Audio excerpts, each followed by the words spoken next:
Bonjour, bienvenue sur Cocotte TV pour une nouvelle vidéo de présentation. Aujourd'hui, le One et le One Pro de Corsair. Donc le One, c'est ceci, c'est un PC, ce n'est pas un boîtier. Donc on va un peu plus loin que le Bulldog qui était seulement, façon de parler, un bare bone. Ici, tout est compris sauf les périphériques. Donc on achète, on branche et ça fonctionne une fois l'installation de Windows 10 terminée avec les différents paramètres de personnalisation.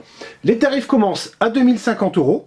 Donc c'est un positionnement plutôt haut de gamme. On trouve à l'intérieur un processeur i7 7700K avec un système water cooling all-in-one en 240 mm. On reviendra dessus un tout petit peu plus tard. Une carte graphique GTX 1070.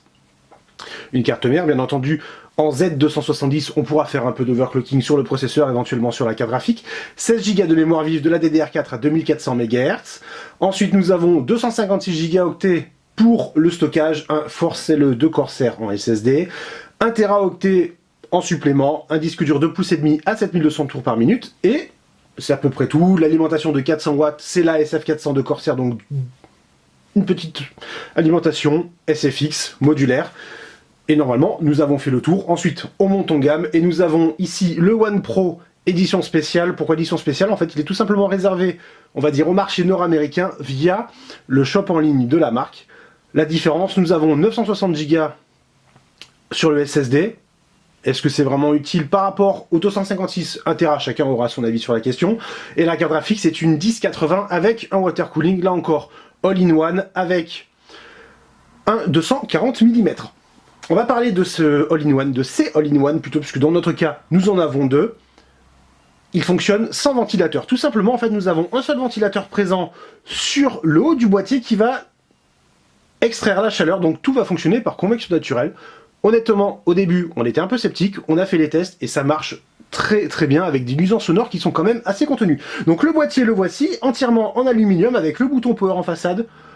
VR Ready, on va dire, la petite argument marketing avec USB 3 à l'avant, sortie HDMI 2.0. Ici, éclairage en bleu, pas de RGB. Alors, on l'avoue à la ferme, le RGB c'est un peu l'overdose, mais pour une fois, on aurait peut-être bien aimé, histoire de personnaliser un peu le PC selon l'environnement dans lequel on l'installe. Bon, c'est pas grand chose, le bleu est plutôt discret, on peut régler l'intensité, on peut le passer en statique ou bien en effet respiration, et si besoin, on peut le couper. Ensuite, nous avons sur le côté de jolies grilles, donc pour les radiateurs de 240 mm, il y en a un ici, processeur de ce côté, carte graphique de l'autre côté avec l'alimentation ici, en forme de triangle, ça change, c'est très sympa. Derrière, nous avons la connectique qui est relativement complète, même si on aurait aimé des petites choses différentes. Par exemple, sur le son, nous avons sorti SPDIF 5 prises jack, donc très bien, le SPDIF, ça peut toujours servir. Les antennes pour le Wi-Fi, Clear CMOS. Ici, un port USB 3.1 en type C. On aurait peut-être aimé l'avoir à l'avant, parce que le type C à l'arrière, si on branche des câbles ici, ça peut être un peu compliqué. Donc là, nous avons 3 ports USB 3 qui vont l'entourer. L'Ethernet en base 1000, PS2, USB 2. Et ici, les sorties de la carte graphique qui sont repiquées. Donc la carte graphique, bien entendu, va vers le haut. Donc en fait, il y a des câbles qui vont sur l'arrière avec la prise d'alimentation. De l'autre côté, toujours pour le radiateur ou bien pour la carte graphique si on est en air cooling, les petites ouvertures en forme de triangle. Alors, on le voit peut-être pas sur la vidéo, si, ici on le voit. L'aluminium a tendance à énormément marquer les traces de doigts. Un petit coup de chiffon, malheureusement, il n'y en avait pas en bundle, ça c'est un peu dommage, mais avec l'aluminium désormais, on a l'habitude. Et le ventilateur, donc c'est un 140 mm.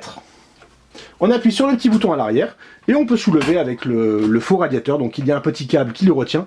Et ici nous avons, hop, le ventilateur de 140 mm qui va extraire la chaleur. Les tests, c'est de suite. Et on vous dit à très bientôt pour de nouvelles vidéos sur Cocotte TV, de nouveaux tests et news sur cocotteland.com.